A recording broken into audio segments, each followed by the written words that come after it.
అందుకే మేము సూటిగా ఈ ప్రభుత్వానికి కొన్ని డిమాండ్లు చెప్తా ఉన్నాం. తక్షణమే రాష్ట్ర ప్రభుత్వ ఉద్యోగులకు పెండింగ్లో ఉన్న 5 DAలు విడుదల చేయాలి. నంబర్ 2, ఉద్యోగుల PRC 6 నెలల్లోగా ఇస్తామన్నారు. ఇవాళ 24 నెలలు మీ ప్రభుత్వానికి దాదాపు నిండుతా ఉన్నాయి. తక్షణమే PRC ప్రకటించాలని ఉద్యోగుల పక్షాన మేము డిమాండ్ చేస్తా ఉన్నాము. కేంద్ర ప్రభుత్వాన్ని చూసైనా సిగ్గు తెచ్చుకో, కేంద్ర ప్రభుత్వం సమయానుకూలంగా ఇస్తా ఉంది.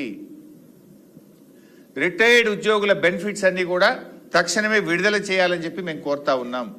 అదేవిధంగా పెండింగ్ ఏరియాస్ ఉద్యోగులకు సంబంధించిన PF కానీ ఇతర అలవెన్స్లు, అడ్వాన్స్లు, TA బిల్లు ఏవైతే పెండింగ్ ఉన్నాయో వాటన్నిటిని తక్షణమే విడుదల చేయాలి. అదేవిధంగా OPS విధానాన్ని పునరుద్ధరిస్తామని మాట ఇచ్చారు, మాట నిలబెట్టుకోండి. ఆ CPS కాంట్రిబ్యూషన్ డబ్బులు ఏదైతే దారి మళ్లించిన 5,500 కోట్లు ఉన్నాయో తక్షణమే వాటిని తిరిగి CPS కాంట్రిబ్యూషన్ కు చెల్లించాలని చెప్పి డిమాండ్ చేస్తా ఉన్నాము.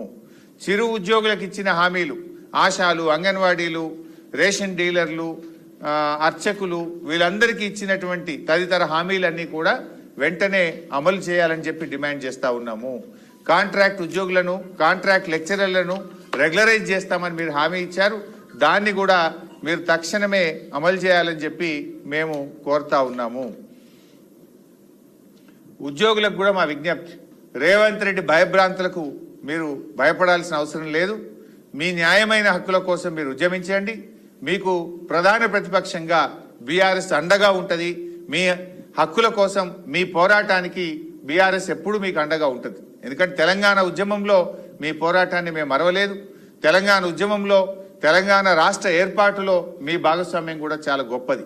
ఇలా ఉపాధ్యాయ ఉద్యోగులు కానీ చిరు ఉద్యోగులు తప్పకుండా మీ యొక్క పోరాటానికి బీఆర్ఎస్ మద్దతుగా ఉంటుంది. మేము కూడా శాసనసభలో కూడా ఎప్పుడు అసెంబ్లీ జరిగినా మీ యొక్క డిమాండ్ల మీద బీఆర్ఎస్ పార్టీ ప్రభుత్వాన్ని నిలదీస్తుంది, స్తంభింపజేస్తుంది అని చెప్పి కూడా నేను కోరుతా ఉన్నా. ఇకపోతే లాస్ట్ ఇంకొక ఇంపార్టెంట్ పాయింట్ కూడా ఉంది. ఇవాళ కేంద్ర ప్రభుత్వం గోధుమల మద్దతు ధరను పెంచింది.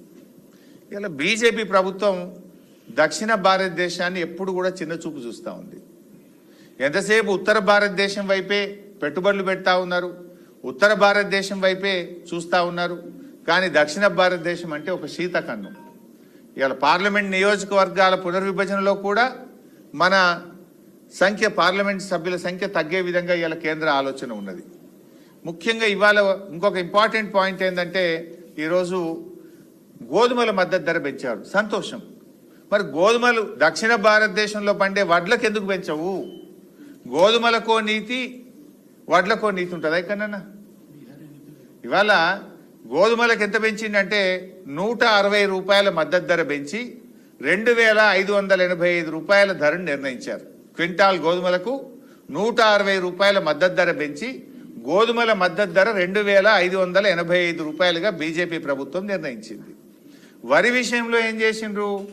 69 రూపాయలు మాత్రమే పెంచి 2,369 రూపాయలు క్వింటాల్ వరికి మద్దతు ధర నిర్ణయించారు. అంటే వరికో నీతి, గోధుమలకో నీతి ఉంటుందా? కష్టం గదే కదా. ఉత్తర భారతదేశంలో పండించే గోధుమలకైనా గదే కష్టం పడతాడు రైతు. దక్షిణ భారతదేశంలో పండించే వరికై